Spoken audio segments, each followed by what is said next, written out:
Hello. So today we're going to a place called Croome Court in South Worcestershire, and the current house here was built in around 1751, and actually it's a rare example of a full large house by Capability Brown, who was obviously more famous for his landscapes. So it should be pretty interesting. There's a lot to see. The house is quite big and impressive, and the Parkland and follies and stuff are impressive as well. So it should be pretty good. And just coming up ahead is the old Triumphal arch entrance. But I don't think this is used these days. There's another entrance, a less flashy entrance.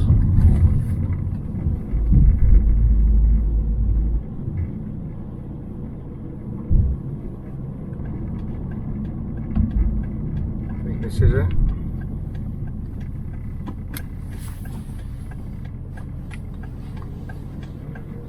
Here we are. Parking to the left. And as you can see, it's just a modern day standard car park now.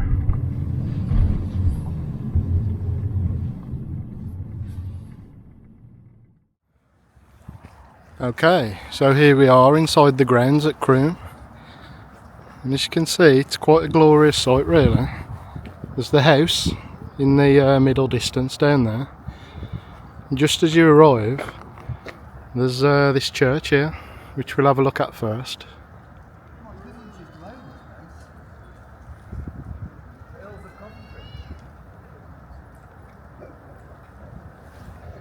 So this is St Mary Magdalene Church, and this Grade 1 listed building was built between 1758 and 1763 by Capability Brown for the Earl of Coventry.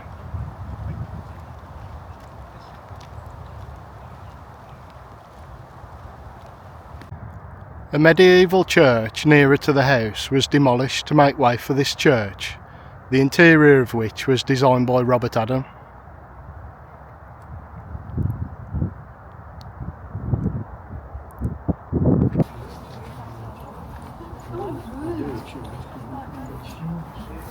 Supposed to be another one. Right, let's have a look.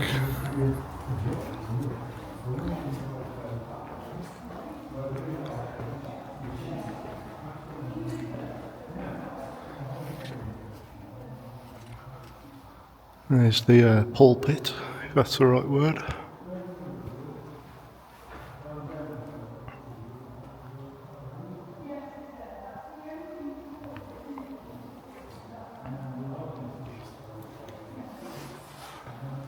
We've got some memorials in here.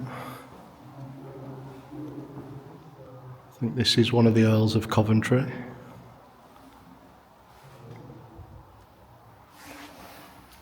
Very intricate sculptures.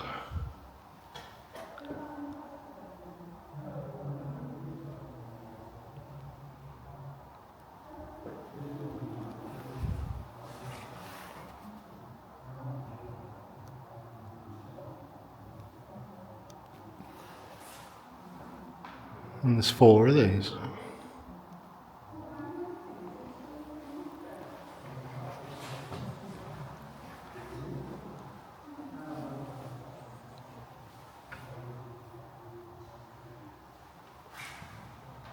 Let's have a little spin around.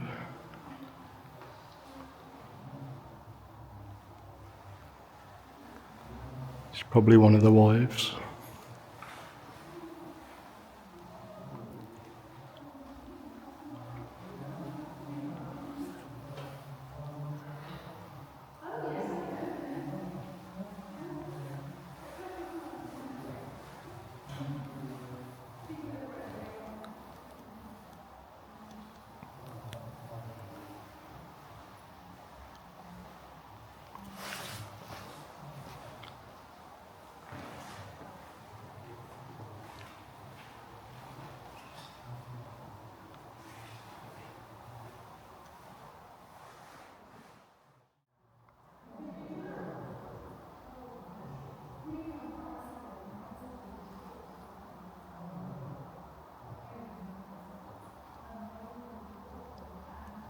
Quite nice plasterwork on the ceilings and stuff.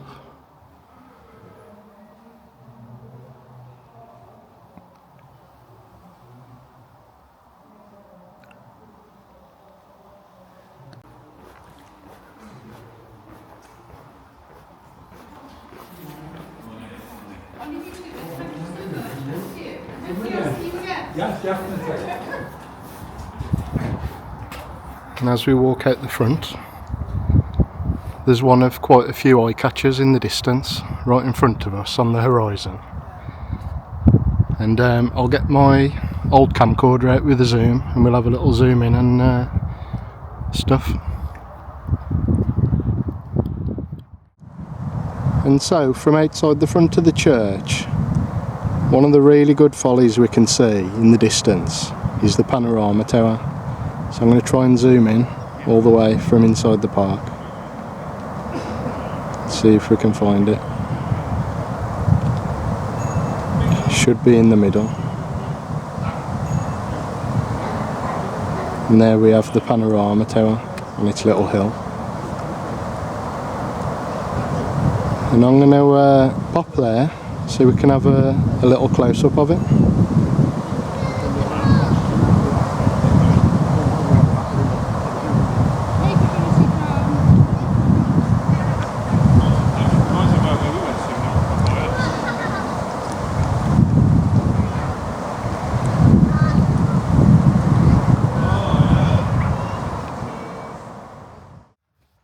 So I've just had to bypass a flock of sheep and I'm in a farmer's field, and we're just coming up to the Panorama Tower now.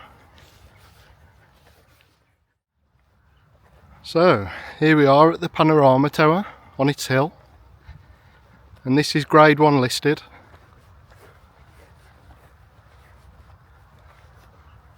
And you can see the countryside around it here.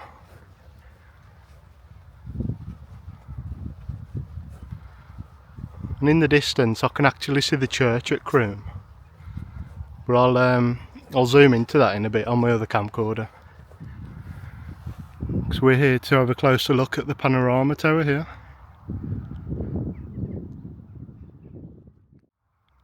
So this Rotunda like tower was designed by James Wyatt in 1801, and he'd based that design on an earlier design by Robert Adam for a similar building from the 1760s.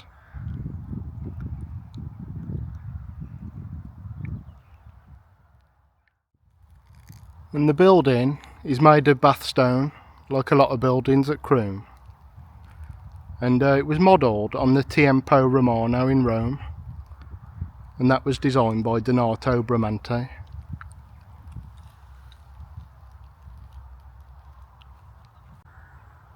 From up here you can get views of the park and surrounding landscape at Croome, and it was used in hunting and as a viewing platform, as well as being an eye catcher to be looked towards from the house and gardens.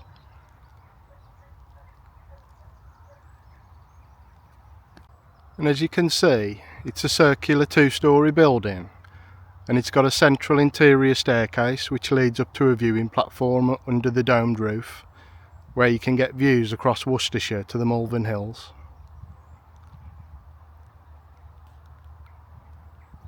And they do open this up for tours on some days of the year, but today's not one of them, unfortunately.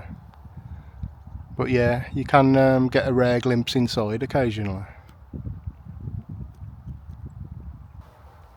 Just have a little walk around.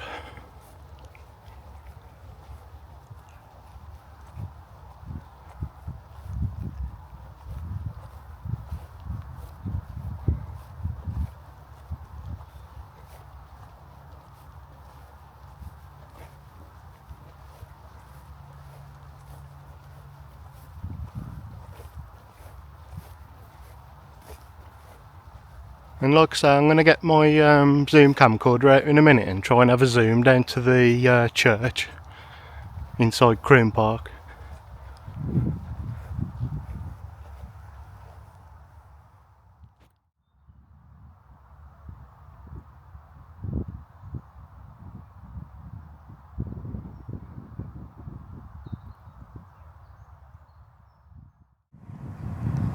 So yeah, this is going to be a tiny bit shaky because I've got nothing to lean on. And it's quite an old camcorder. But I'm going to zoom in and we should be able to see the church in a minute from this hill.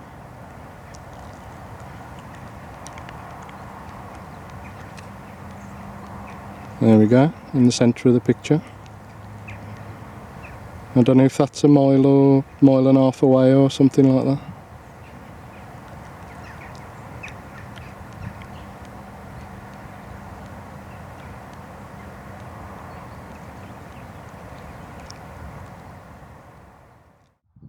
Alright then, let's get back to Croome again.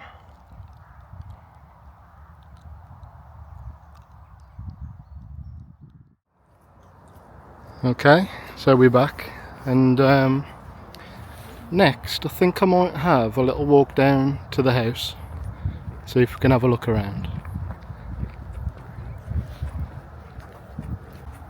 It's quite a walk to the house, probably about 10 minutes or something down the hill.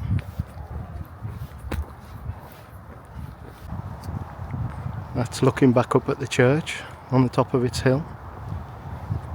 Beautifully placed on purpose.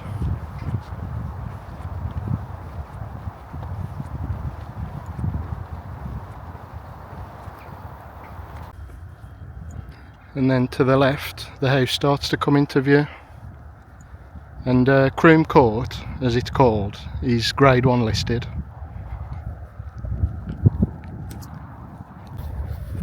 Here we are, getting a bit closer. The sun's right behind the house, which isn't that helpful right at the moment. Alright, so the house that we see in its current form was started in 1751. The previous 17th century house on the site was used as a template and altered and refaced in the Palladian style, using the old foundations and keeping some of the walls that form the central spine of the house.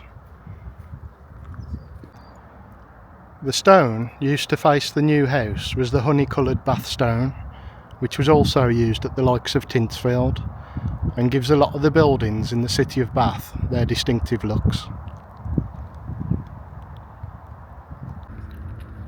George Coventry, the 6th Earl of Coventry, had inherited the estate in 1751 along with the existing Jacobean house.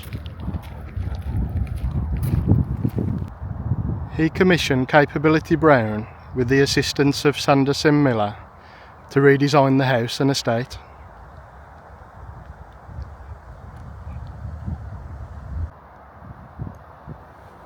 The house was built between 1751 and 1752, and it was Brown's first flight into the realms of architecture, and a rare example of his architectural work on this scale.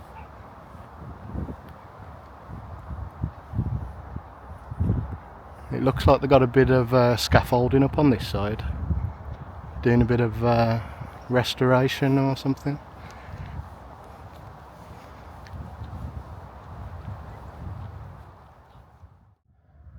Brown added new turreted wings at each end, and a magnificent Palladian portico was built on the south side that we can see here.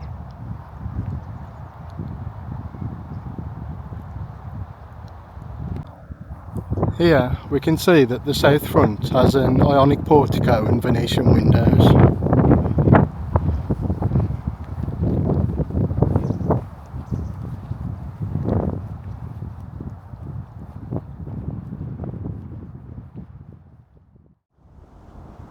There's also the stone balustrade running across the top there.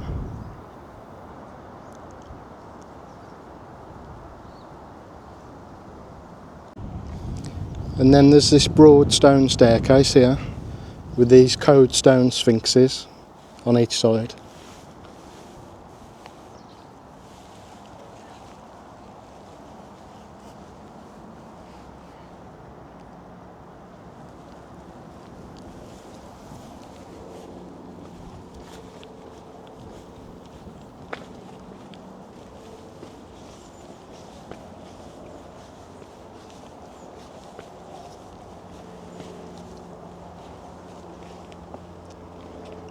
and those look out into the parkland.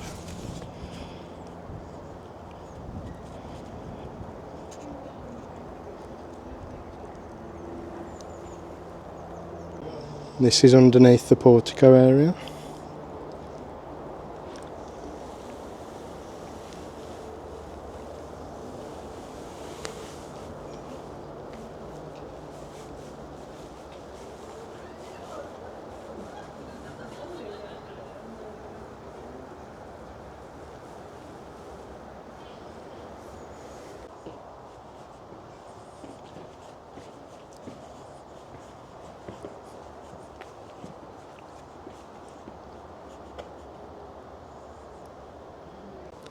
And incidentally, looking at these Codestone sphinxes, Codestone was a sort of artificial stone produced from the 18th century and was named after its inventor, Eleanor Code.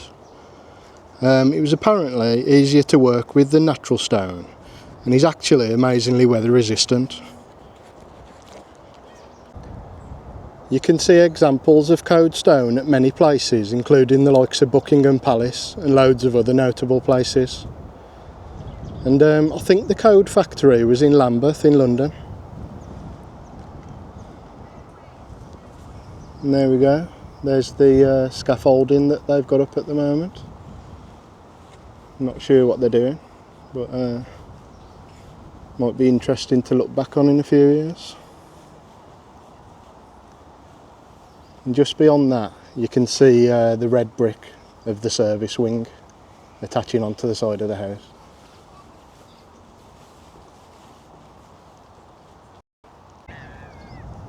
Yeah, so that's the south front, and I think that's the most impressive side, when there's not scaffolding on it obviously. And then there's another few things to note, such as during the Second World War, the top secret base of RAF Deptford occupied part of the Croome Court estate. And then in 1948 the house was sold, along with almost all of its original furniture and fittings. The 10th Earl of Coventry had been killed during World War II, and the upkeep of the house could no longer be supported by the great estate surrounding it. It was sold to the Roman Catholic Archdiocese of Birmingham and was fitted out as a boarding school for boys.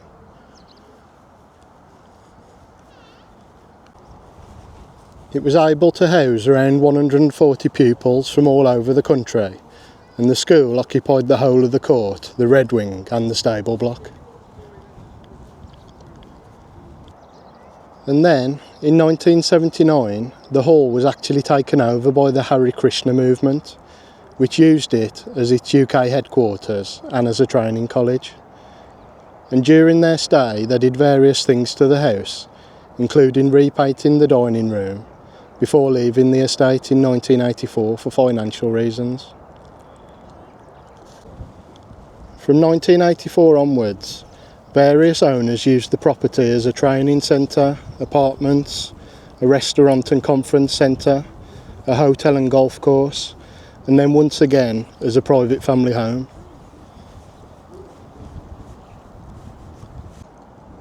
The house was then purchased in 2007 by the Croome Heritage Trust, and it is now managed by the National Trust as a tourist attraction.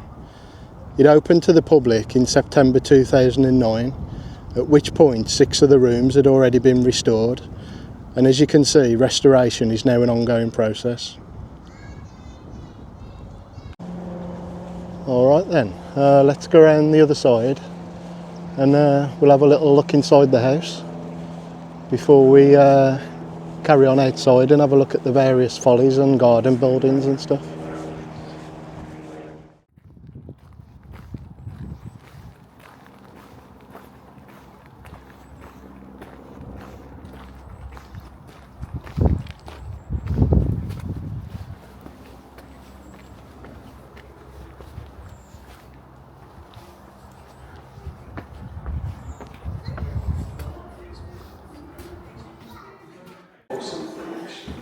Distant silver and near miles, nothing but the best. final grand flourish of the ambition, and then partnership between master and man. I think we're going into the long gallery now.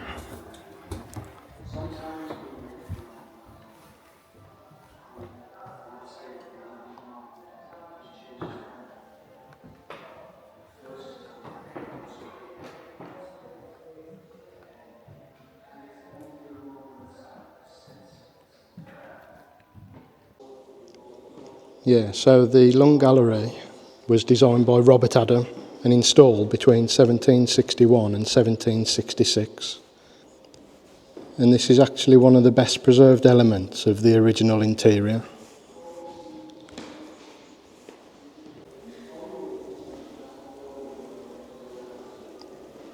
There's a lovely sort of bay window area.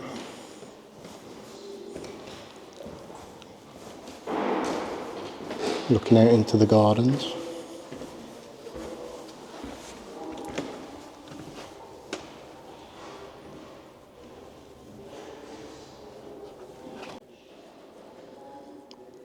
There's also this marble caryatid chimney piece, designed by Joseph Wilton.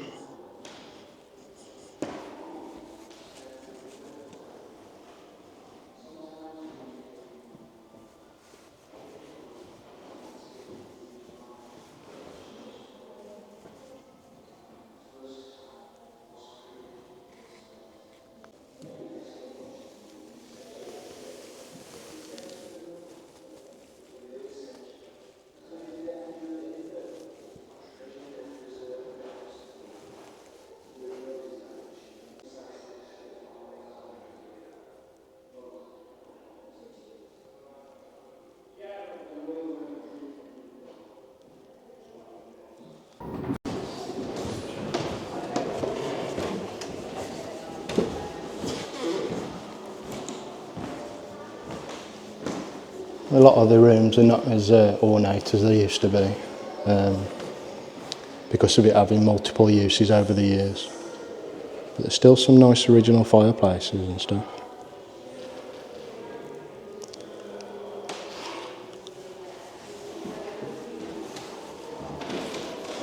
As you can see, there's exhibitions and stuff in some of the rooms.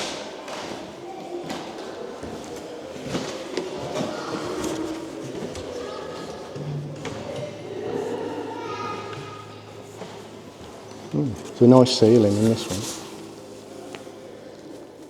I think this might be the saloon that leads onto the rear porch, well, the rear portico.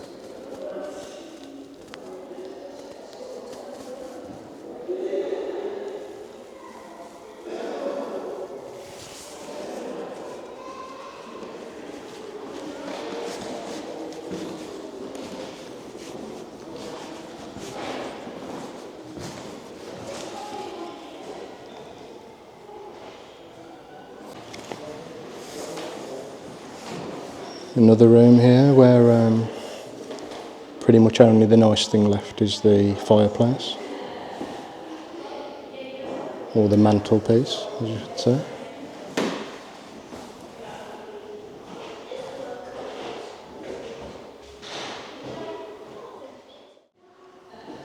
God knows what's actually going on in this exhibition in this room.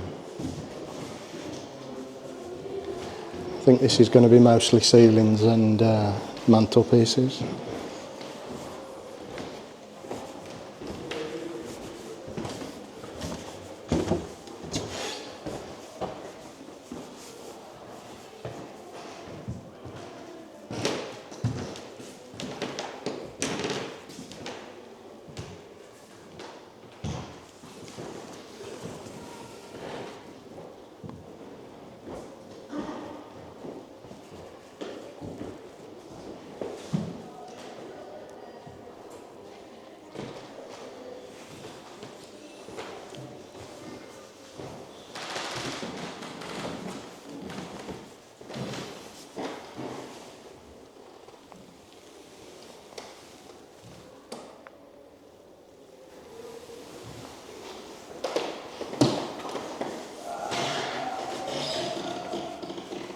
I think you can see the imprint from the back of tiles there.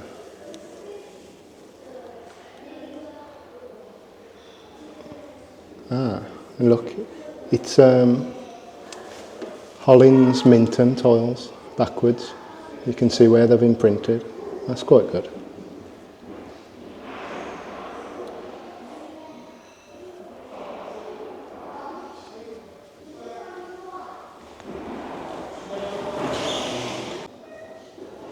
A quick look at the ceiling. You can see where light fitting's been removed from the middle of that plaster work. Right?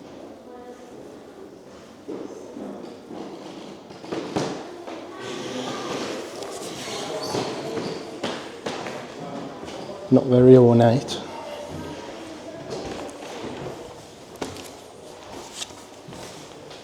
I think we can actually go downstairs in a minute as well. But we'll have a walk around this floor first.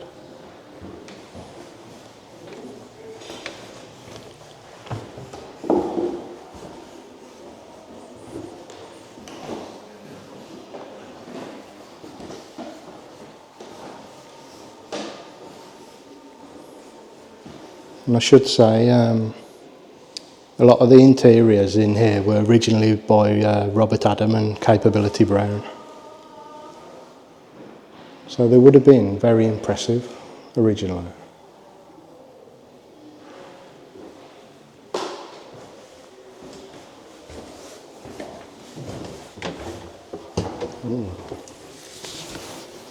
This is quite a nice room.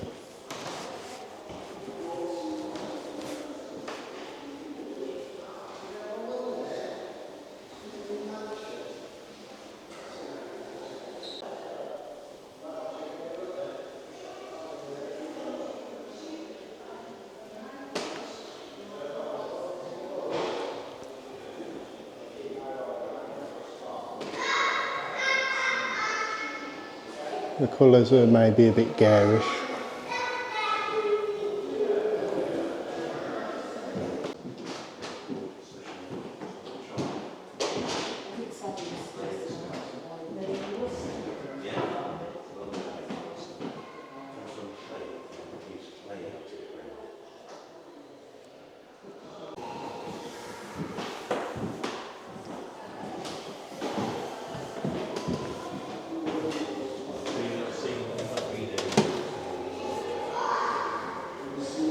This is the entrance hall.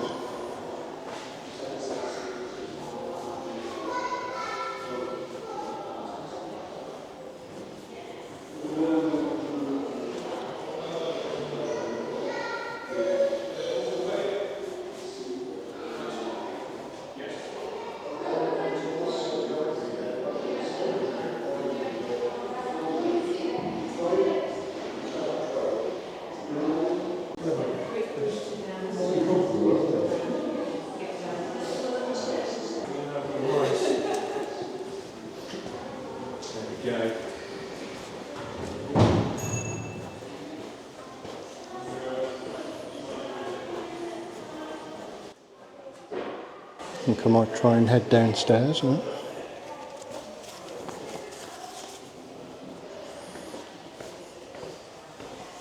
This would have been sort of areas for servants and stuff. I think there's just a cafe and stuff down here now.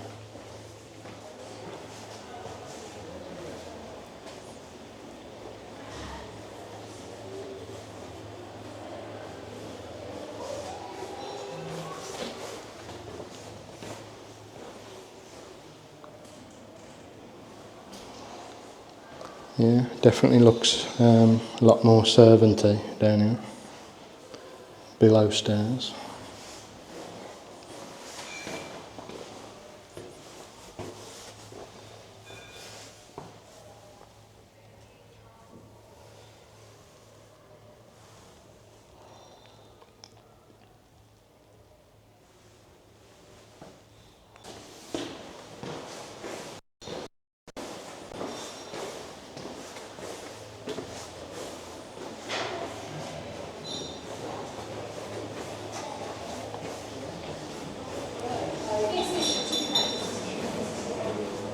Coffee shop was to our left there.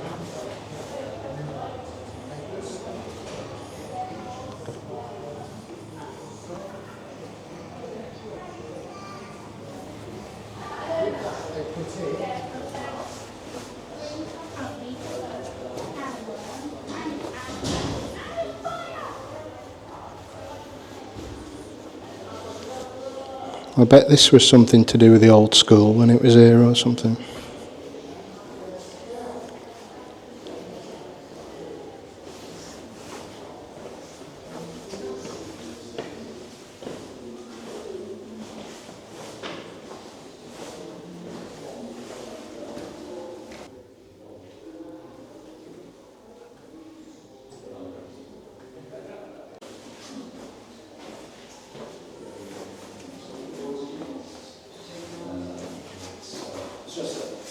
It's a woman walking down the road, very, very heavily framed. And She's there nice. was an accident on the road. There was a horse and cart killed a bloke, and she miscarried. So she sued the owner of the horse and cart because it was his fault that she miscarried and saw, and she lost because it was the thing, it can't be foreseen. So it's a case of unforeseen circumstances. So, and that's still law. But then you're going to have a thing where I think the other example was a horse and cart going over the bridge, and below hit the bridge. So this would have been the wine cellar.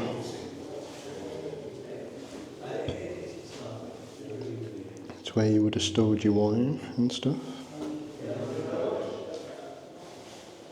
Keep it nice and cool.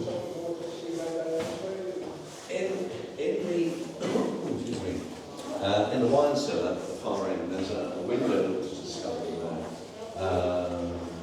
So yeah, this is where the servants would have operated all down here. And that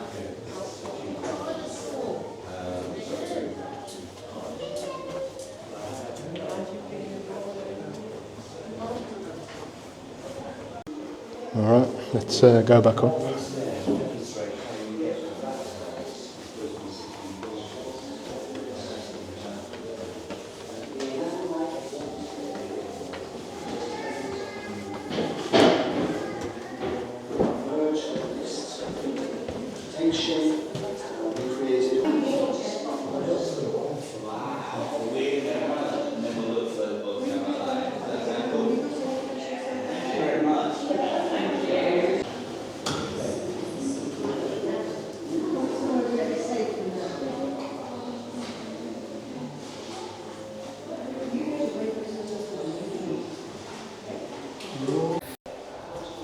Have you been to Croome before?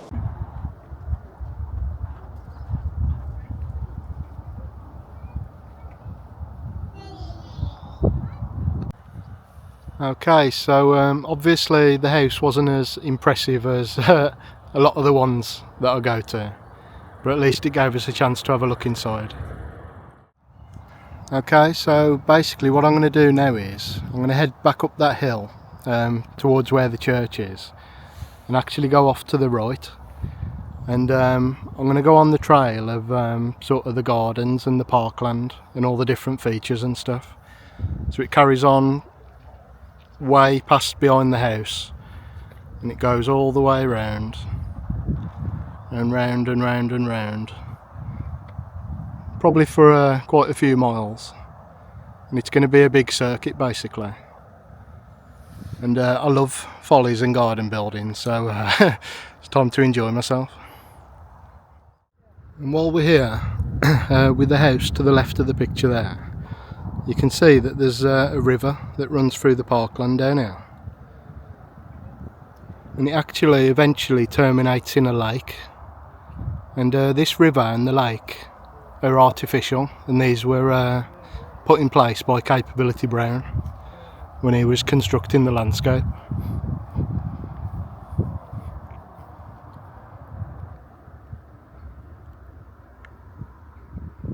Like I say, I'll be down by that lake a bit later on. Just on the way up the hill, look at this in lovely autumn sunshine.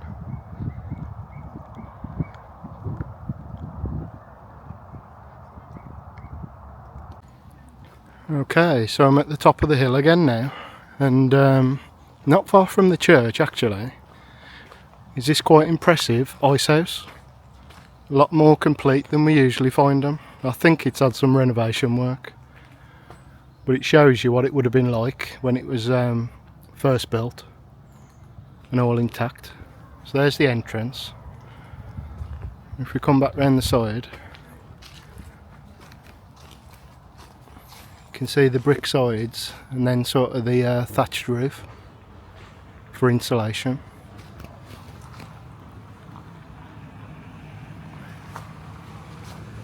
And there's lovely moss and everything on there.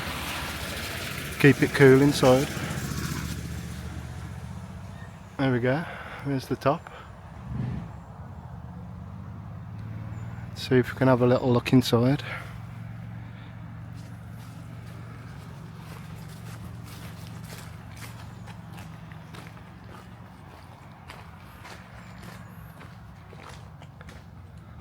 And we can go inside. There's iron bars here for safety, and I don't know how well you can see in there. Apparently, I don't know if it still is, but originally that was 20 odd feet deep, but they've probably filled it in now because there's no need for it really.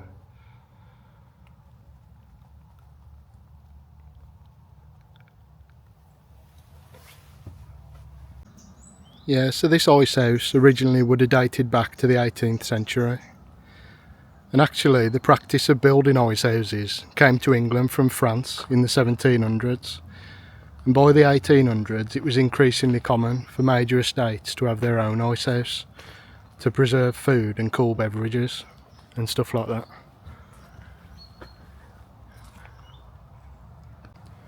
And the thatched roof, as well as it being there to insulate and keep things cool, it was actually there as a bit of a decorative touch as well, to make it blend in with sort of the natural and wooded surroundings, instead of just being plain brick, which would have stood out.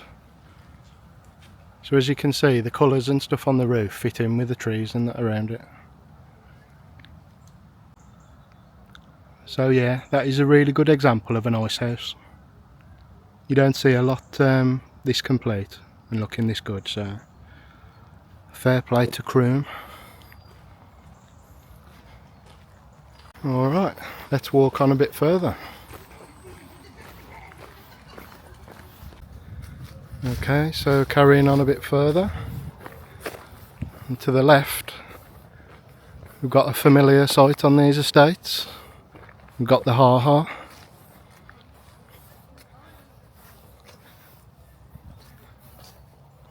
Obviously meant to stop animals from getting into the area where the house and the more formal gardens are from the parkland.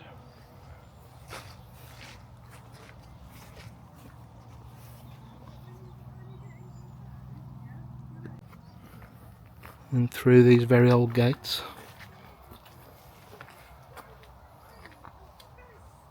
Impressively mangled.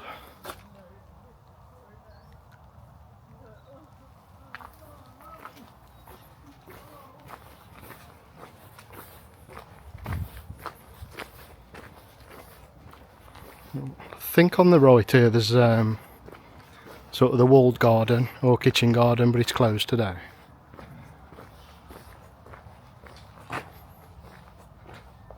Impressive stonework around the entrance there.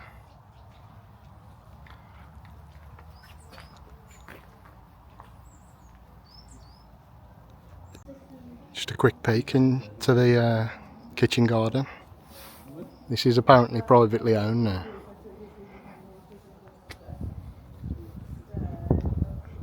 Looks good. This is well in use. Some lovely glass houses down there and stuff. Yeah, lovely walled garden. But I think they do open it occasionally, but usually in the summer, and we're in autumn now, so not at the moment. Very good though. Just off this path we've got this memorial to the 6th Earl of Coventry.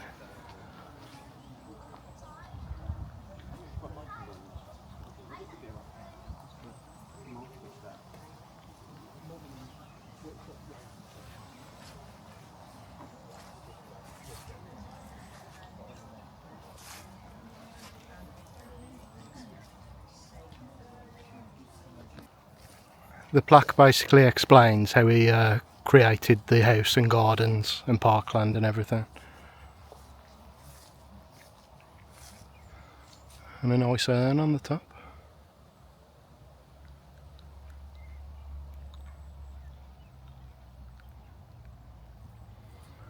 Alright, let's carry on. I think we'll be coming up to a rotunda shortly.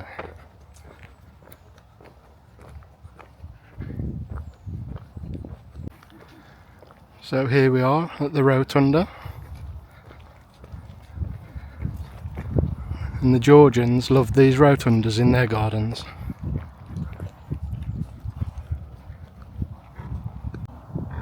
And this particular rotunda was by Lancelot Capability Brown, and this is grade 1 listed. And this was built between 1754 and 1757 as a comfortable, relaxing garden room.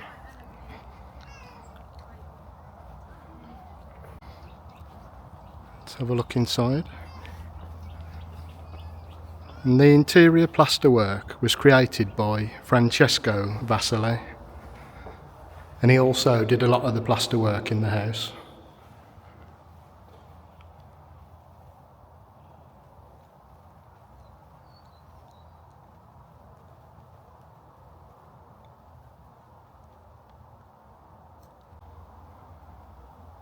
So there's some examples of his work, and you can hear the lovely echo in here.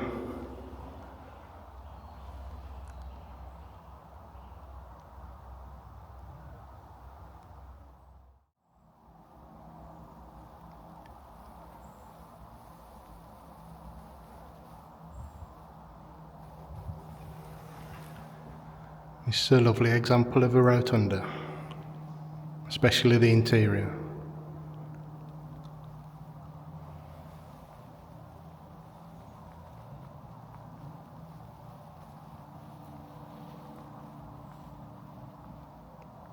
Then you've got a sort of sun pattern on the floor. Ideal weather for it.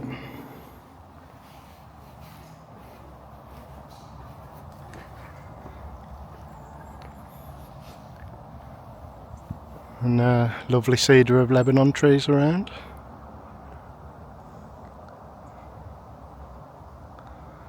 My favourite trees, as you might know from other videos.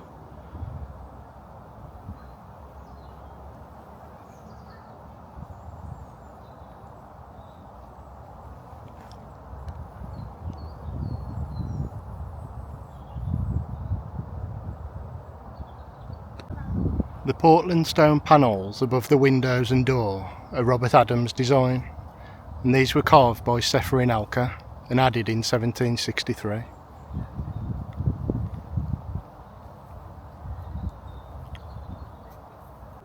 Yeah, this is a really nice example. And incidentally, the cedar trees that are around it were actually planted at the same time as the rotunda was built.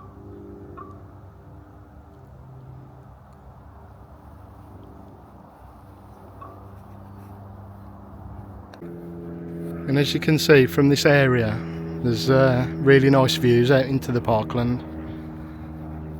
And in the distance I can see cows and stuff roaming around.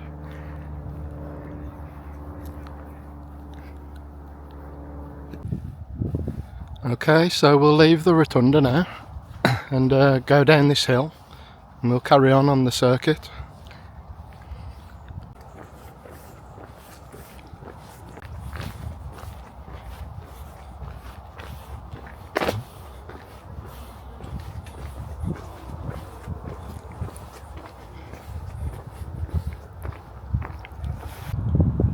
Yeah, so on this circuit I've had to sort of double back on myself, and now I'm at the other side of the Ha and Temple.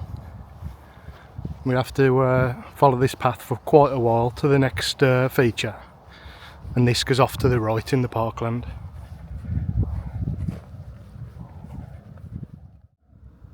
Alright, just so we've got our bearings, I've just walked down that really long path on the right hand side, and in the distance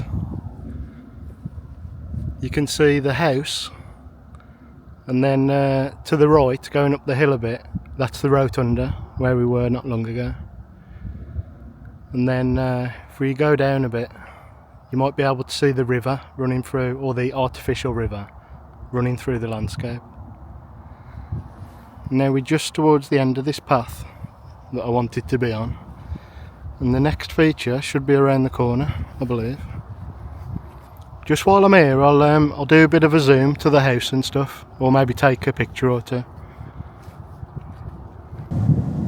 Alright, this is going to be the house.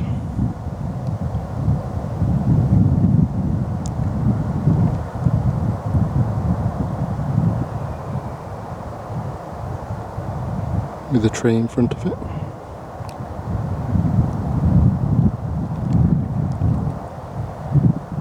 Come back a bit.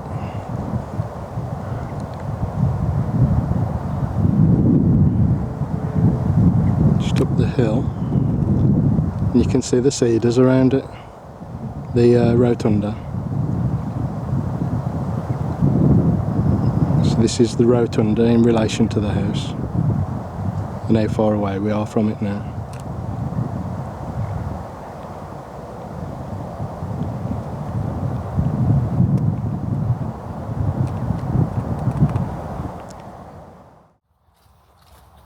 Okay, so just turning left off that path, we've got our next feature just up here on the left, which is known as the Park Seat.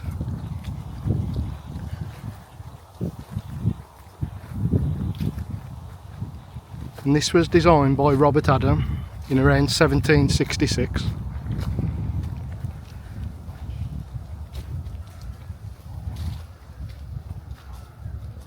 And there it is.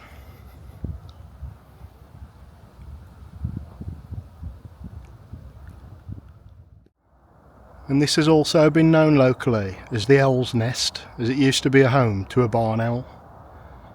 And this is Grade 2 listed.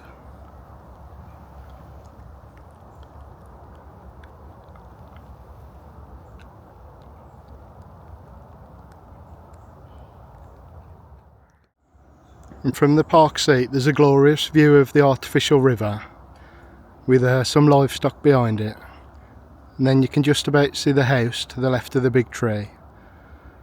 You can see the top of the church, and then behind another tree there's the Rotunda. And when I've just zoomed in on the other camcorder, you've basically seen the same views that I can see from here.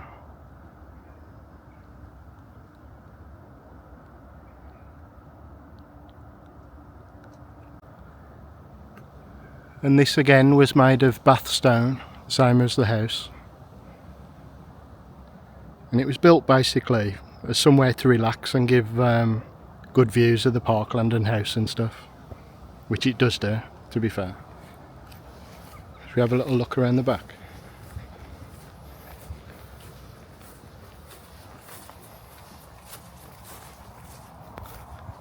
Yeah, so quite plain at the back. And the back and side look to be made of sort of normal bricks. It's just the facade really that's made of bath stone. And inside probably.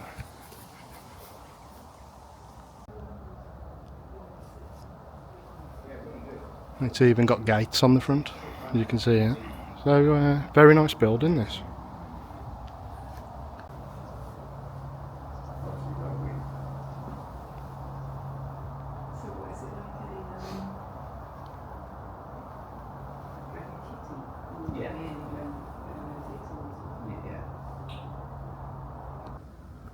And it's nicely situated on the top of a little hill, yeah.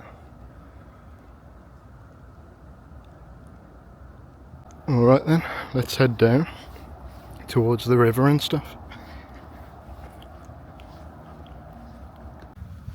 Alright, so I'm just on the other side of the river now. And if you look back, you can just see that garden seat where we just were. I'll just take a picture of it.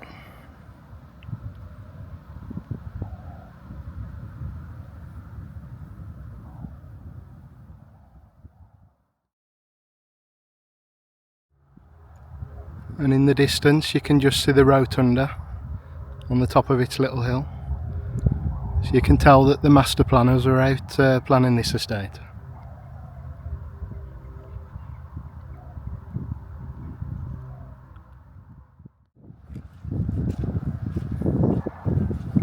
I think I mentioned it earlier, but it was Capability Brown who actually designed the parkland and the house. So it was quite a monumental task, really.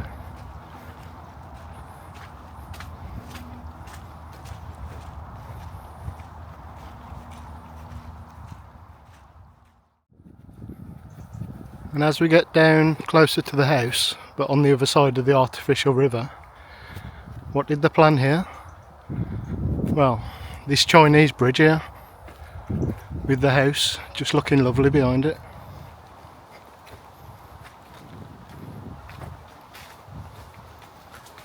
And this was originally built for the 6th Earl of Coventry in the 1740s.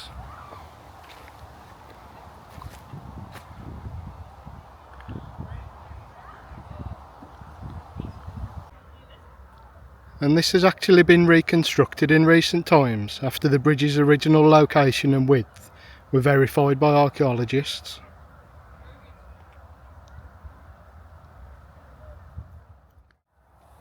Let's have a little walk over it. Just put the gate back on there.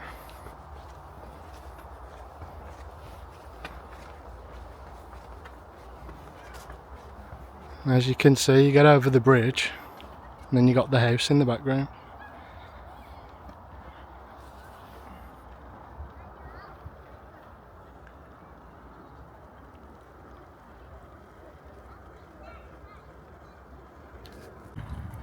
The almost exact replica of the original was created using the original drawings and paintings from the 18th century.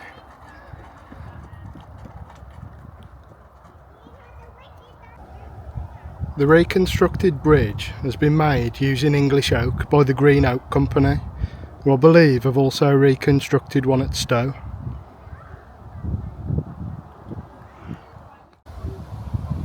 It's got these lovely little urns across the top as well, which is a nice touch.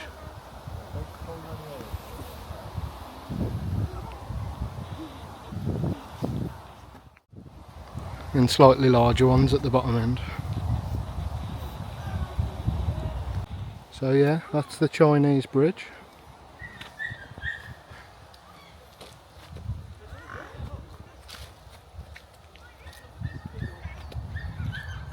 Now let's continue on the circuit. Okay, so we've been out in the parkland where the features are sort of quite spread out, but we're just approaching a bit more of a garden area now where there's quite a few features in a smaller space, so it'll be quite interesting.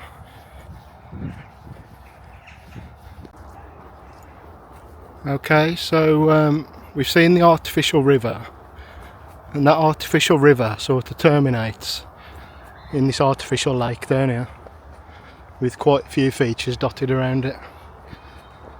And if we carry on this path, we should have a first little feature down here.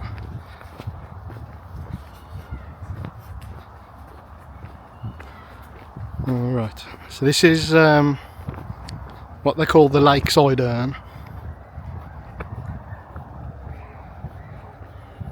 And this is a pedestal designed by James Wyatt with quite an ornate urn on the top. I'm not sure who the urn was by, but like I say, the pedestal was by Wyatt.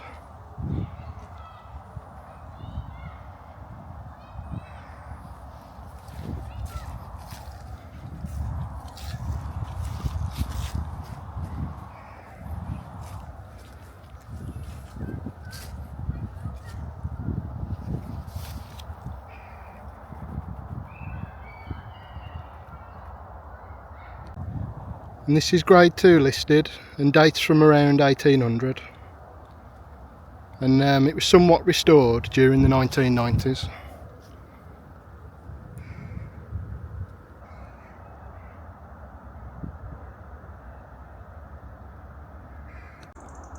Linking an island down here, there's two bridges called the Island Pavilion Bridges, and these are both listed at grade 2, and these date to the 1790s, and they replaced earlier ones by Capability Brown. Let's go and have a walk over.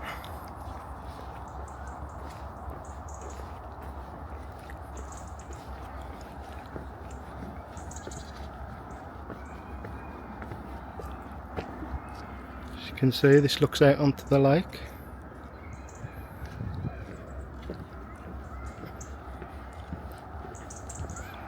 You can see the other bridge in the distance.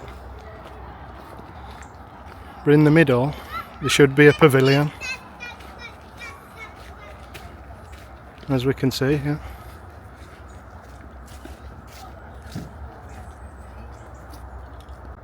There's the other bridge.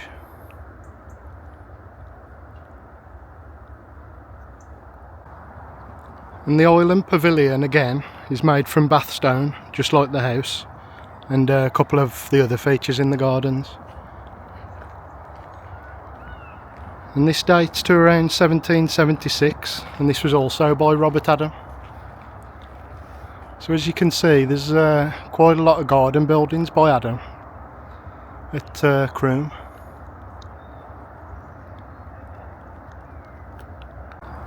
Let's have a little walk inside.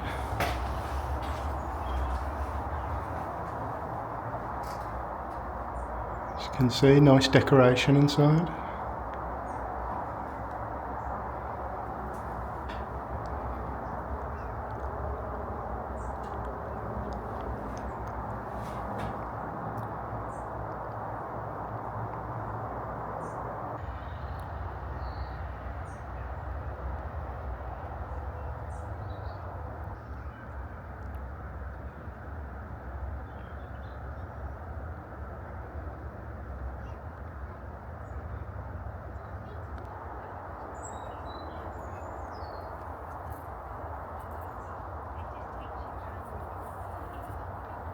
Okay, let's continue around the lake.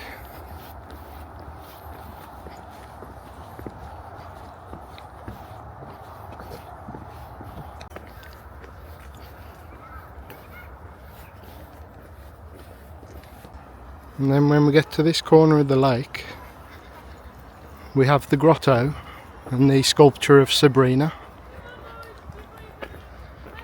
which is quite an interesting little area.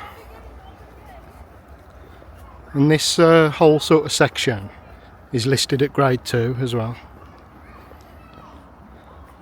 And this was begun by Brown in 1765 and finished around 1767.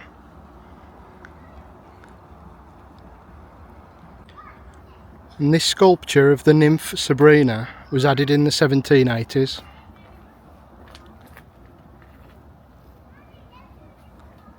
And I believe this is also made of codestone, like those sphinxes from earlier.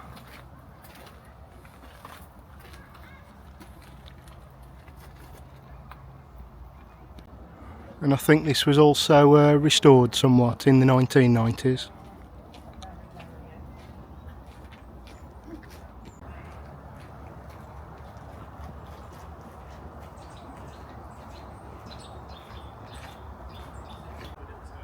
And I believe this plaque is also codestone.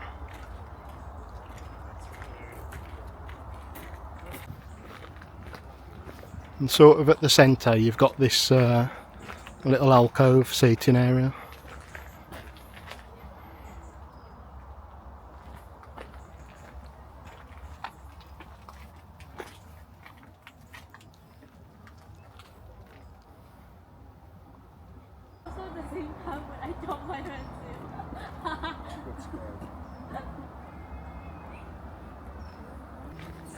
Alright, let's move on. And if you walk just behind the grotto, we've got these gates that are called the Worcester gates, and they're also known as the punch bowl gates, basically due to the bowls on the top.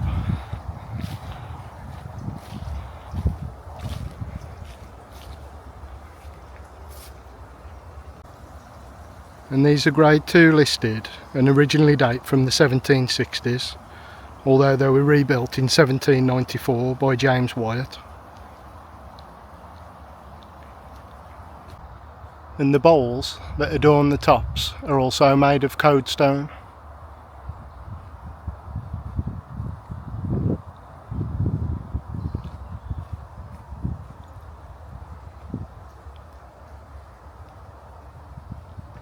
I believe these are called festoons, that sort of decoration.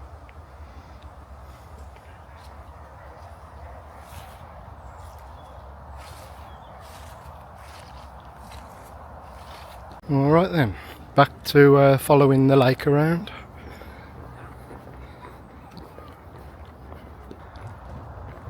And just around this corner here should be,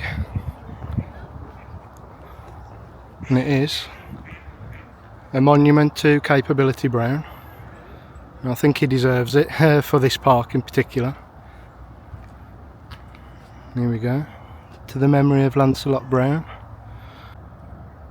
This was erected by the 6th Earl in 1797, and it records how Brown's inimitable and creative genius had formed this garden scene out of a morass.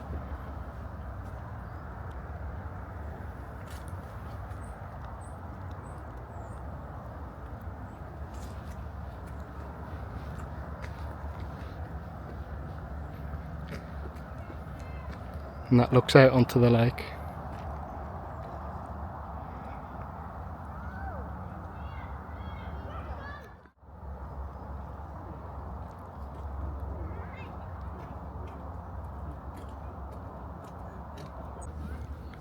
This bridge here that I won't go over, this only dates to the 1970s. And I'm going to take a left here, under this arch bridge here.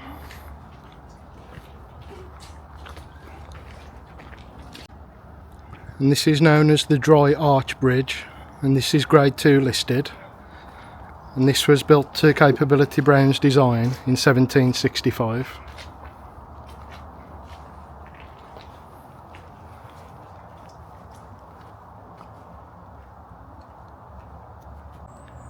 However, it was extensively rebuilt and decorated in around 1797 by James Wyatt in bathstone and codestone.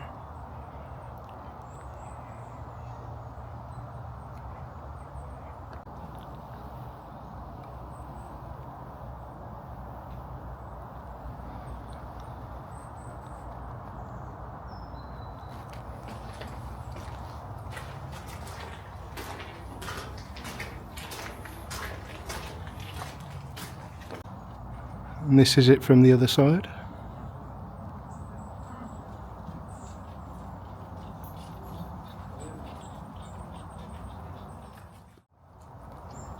And I believe these faces on each side, I think they're different, and one might signify day and one signifies night, or something like that.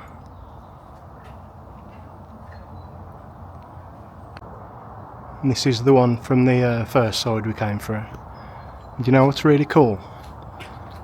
If we look underneath, it actually says Code London 1797.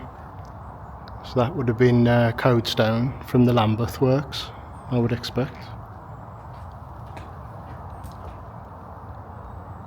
Alright then, let's continue on a short distance.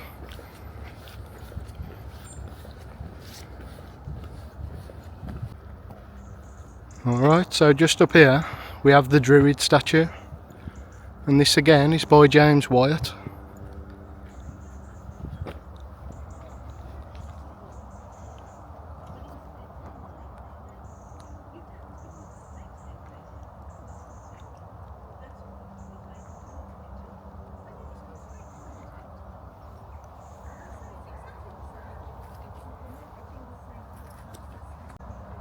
And this is also made of codestone, and it dates to around 1794, and it's listed at grade 2.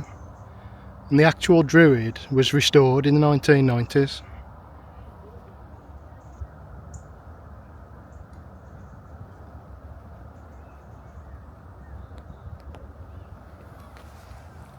Alright then, let's carry on. Next feature. And this one, like a part of the house, this one's got some scaffolding on, so it seems to be undergoing some type of renovation.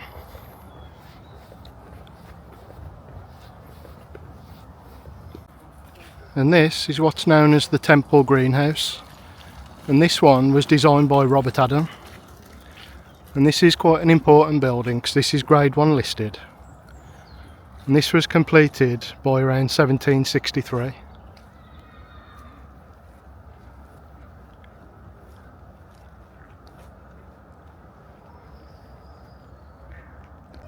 And this would have housed the Earl's collection of exotic plants and was heated in the winter by a fire lit in a brick body at the back.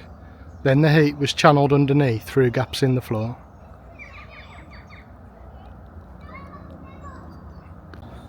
Let's have a little walk inside.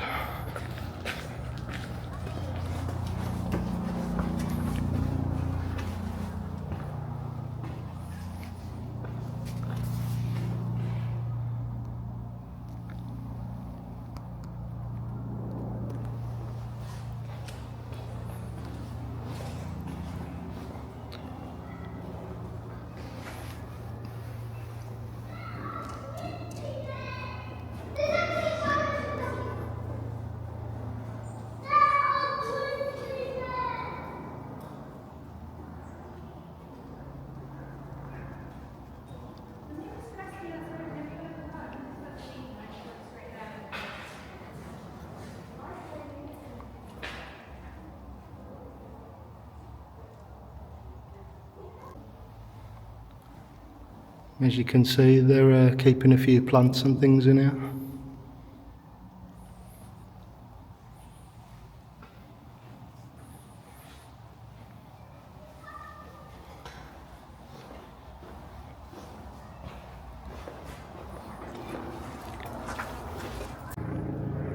Just outside the front there's this little urn on a plinth.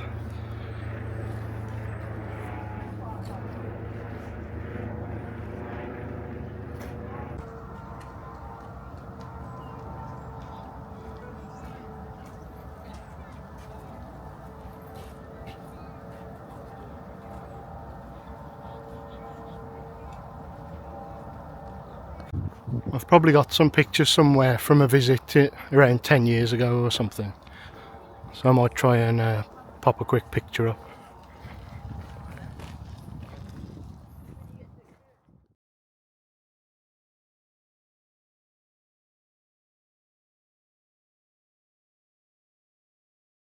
Okay, let's carry on a bit further.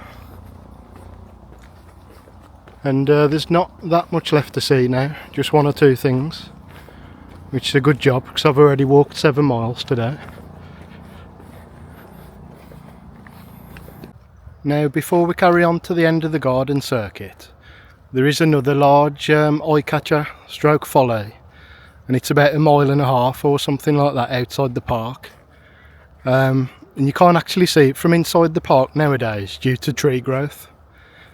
But I visited it earlier, so I'm just going to magically teleport there for you now, and we'll have a look at it.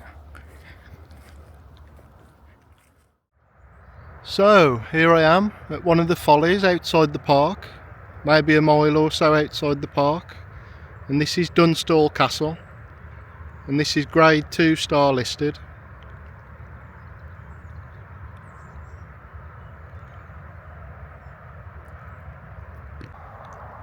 And this was designed by Robert Adam in 1766.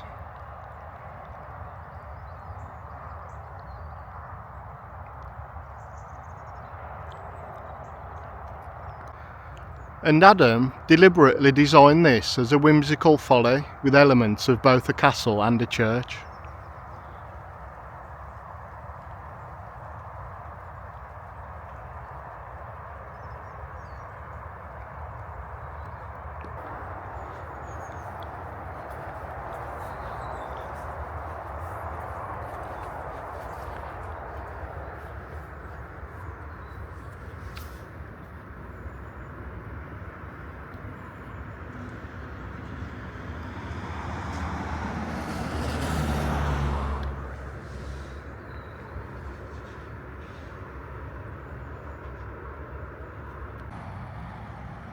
Inside the central tower here, a steep spiral staircase leads to a platform with views to the Capability Brown design landscape, Croome Court and the surrounding countryside.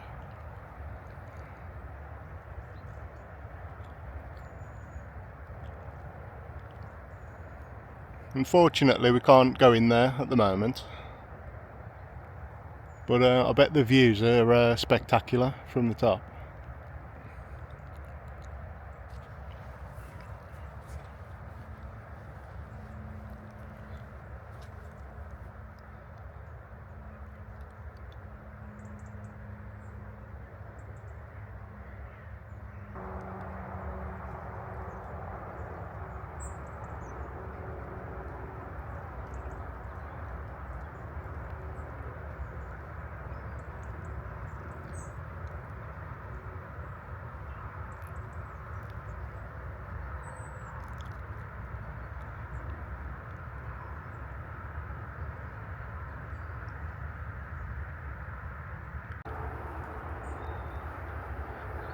This is one of the corner towers.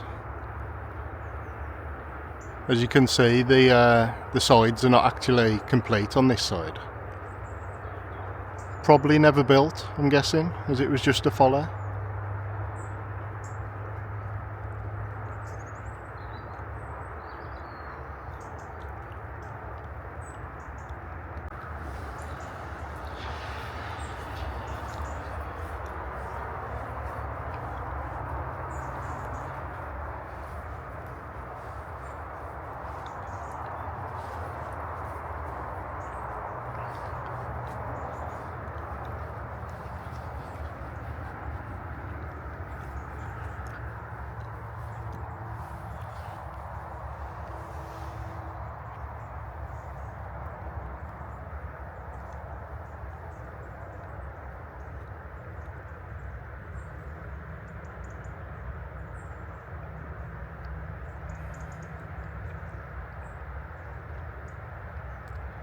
And that's the central tower.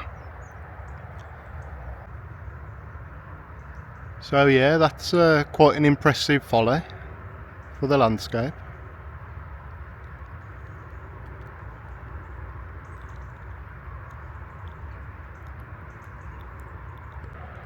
Okay, so let's get back to Croome.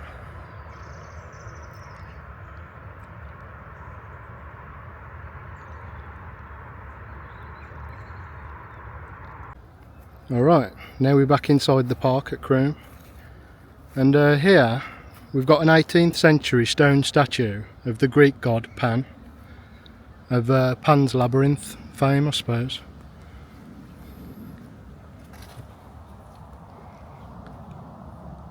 And that's quite hard to get a look at with the sun behind it like that. And in Greek mythology, Pan is the god of the wild, shepherds and flocks, rustic music, and a companion of the nymphs. And this statue was rediscovered, buried beneath vegetation in recent times, and then it's been restored. It had actually broken into several segments, and the original head has never been found, but it could still be identified as Pan because of his hairy goat feet that were still intact.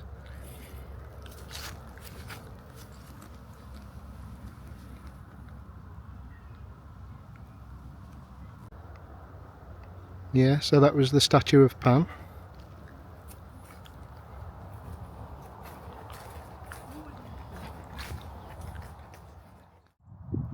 Alright, so that's pretty much all there is for us to see today, I think.